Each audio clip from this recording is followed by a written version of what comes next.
Assalomu alaykum aziz bizni YouTube kanali orqali kuzatib borayotgan obunachi va kuzatuvchilar. Mana bugun biz shu mehnat ta'tilimizni unumli mazmunli o'tkazish maqsadida Qashqadaryo viloyati Qamash tumanidagi Maydanak tog' etaklarida joylashgan mana shunaqa Maydanak abstorelarda kelib kecha bir 2 kun bo'ldi. Yonimda mana Yusuf aka mana shu Qamashning Maydanak qishloqlarida tug'ilib, voyaga yetib, hozirda keksalik gashtini surayotgan Yusuf akamiz bilan mana dildan suhbatlashamiz. Tog'da atmosferasini qarang. Bu yerga bir kun kelib, dam olib, yaxshi o'sha mana Oybegida qatiqlar deydik-a, Yusuf aka. Yaqtaqgina odam bir ichsa ovqat yeyish, bulog'ini bir ichsa ovqat yeyish shart emas ekan.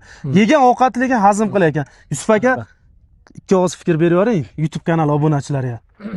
Mana biz hozir Maydanak avtoritörasini yaqinda turibmiz. Mana shu Xudoga shukr, mana shu yerda endi bu turizm bo'layapti. Bu yerda toza havo, mana eng noyob archalardan zarafshan archalar bu. Archalar inson uchun qanchadan qancha katta kislorod yetishib beradi. Bu yerda kislorod bosimi kuchli. Bu yerda toza havo, tanga havo deyishar ekan. Masalan, aytayapti, nima hayvonlarni ko'rgansiz deydi. Men hayvonlarni ko'rganman, bo'rivoy bor. Bu bo'rivoy kechasi lekin ko'rinmaydi. Ko'rinmay hayvonlar hujum qiladi-da u. Lekin ayiqni o'z ko'zim bilan ko'rganman. 3 marta ro'para bo'ldim ayiqqa. Ayiq masalan kulrang, junli bo'lar ekan, masalan 2 yoshlar tonaday bo'lar ekanda. Lekin katta bo'ladi. Ayiqning shunday xususiyati insonga teginmaydi. Faqat ayiqqa muomala qilib gapiradi. Yaxshi gapirsangiz. Ha, yaxshi gapirsangiz ayiq hech bilan sizga biror narsa demaydi. Masalan, dush kelsa ham keyin hurmatli kanalimiz obunachilari, Yusuf aka, men bitta joyda eshitib qoldim-da, bir buloq bor ekan, allergiya kasalliklari davo ekan, shu. Shunday shu Qamashimizning Maydanakka ham qaysi qishloqdadir bor shu? Bu Tog'li qishlog'ida bor. Tog'li qishlog'iga bormasdan bu tarafda bir 1 kilometr beradi. U masalan, endi o'zimiz guvoh bo'lib maqtashamiz, bizlar guvoh bo'lganmiz, mana allergiya deb qizamiqlar chiqadi-yu, qizamiqlar. Mana shu o'sha suvni ichasiz, yuvinasiz, senkur-menkur yo'qib ketyapti. Keyin kichkina bolalarning gijja qurtlari bor-da, gijja. Tushiraveradi. Keyin mana oq chiqadi qo'llariga, sal oqarib qoladi. Men o'zim guvoh bo'lganim maqtashimiz, endi yangi bo'lganlari, eskisi tuzalganini ko'rganim yo'q.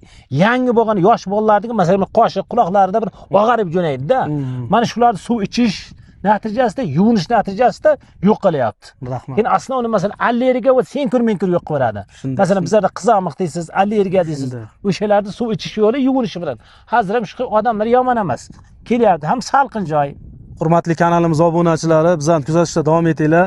Bo'sh vaqtlaringizda mana shunday Qashqadaryomiz, O'zbekistonimizda joylashgan Maydanak nima deydi?